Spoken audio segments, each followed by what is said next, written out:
青鸟表演完了，换我的表演，你他妈立正手贴好啊！站好，看什么看？好，首先各位亲爱的同胞们，谢谢你们。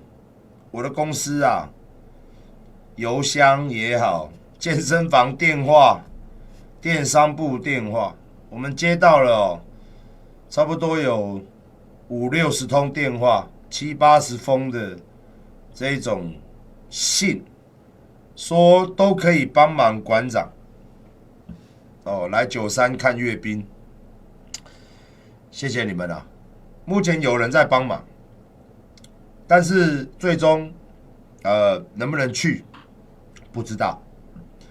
但是看到那么多人帮忙，那么多人来联络啊，这个同胞们真的感谢，谢谢你们。看来是应该是有机会啊，因为那么多人嘛，大家都那么热心，希望我去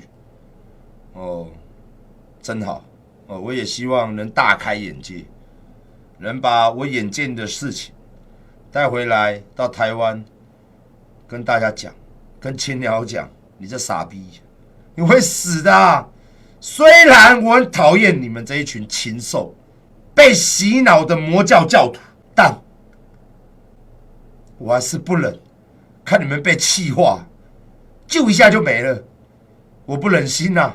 我就喜欢你们这些青鸟桀骜不驯的样子。如果你们被气化了，我也看不到，都是同胞。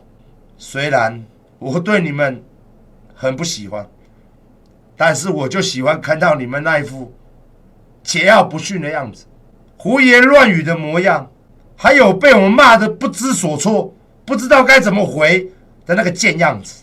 我尽我所能，毕竟同胞一场，好不好？我保护你。我知道你们一样嘴贱，一群魔教之徒嘛，纳粹都已经希特勒了，对不对？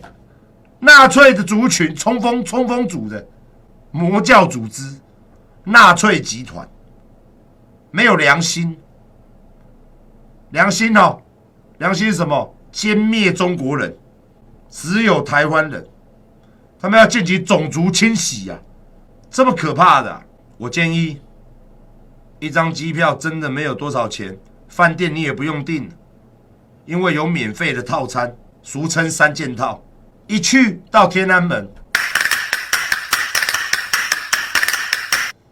死命的叫，对不对？你们最喜欢讲的最喜欢讲那2句呛人家嘛，现场直接叫，不用订饭店，也不用担心交通费，会有免费的警车接送。免费的便当可以吃，在哪里吃？在监狱吃，有的吃有的住，又不用烦恼交通的问题，多好！所以机票就买单程，也不用回来，早点去啊！贯彻你反共的决心，不是在台湾骚扰一样身为台湾人的我们，只因为我们的意见跟您不一样，只因为我们不愿意加入魔教，不愿意信奉纳粹主义，不愿意跟你们一起毒害台湾人的思想，毁掉台湾人的未来。我们这一群人是聪明的，我们这一群人知道是非黑白，我们这一群人知道唯有共存才是台湾的未来，或者是我们的未来，我们下一代的未来。当然台湾在掌握在你们这群人手里，那是地狱一般的景象。说到跑，你们绝对跑第一个，不是吗？我很多青鸟头啊，到时候跟你讲啊，开始要打仗啊，他拎一个皮箱又来到了个机场。各位同胞们啊，我已经尽力了，用我的嘴炮跟我的手指，我们拍了很多影片，我们他妈的打了很多催，我们已经保护台湾了。接下来同胞们交给你们了，我先走了。祝你们吃导弹，吃超音速飞弹，吃火箭军，吃无人机，吃得开心，加油！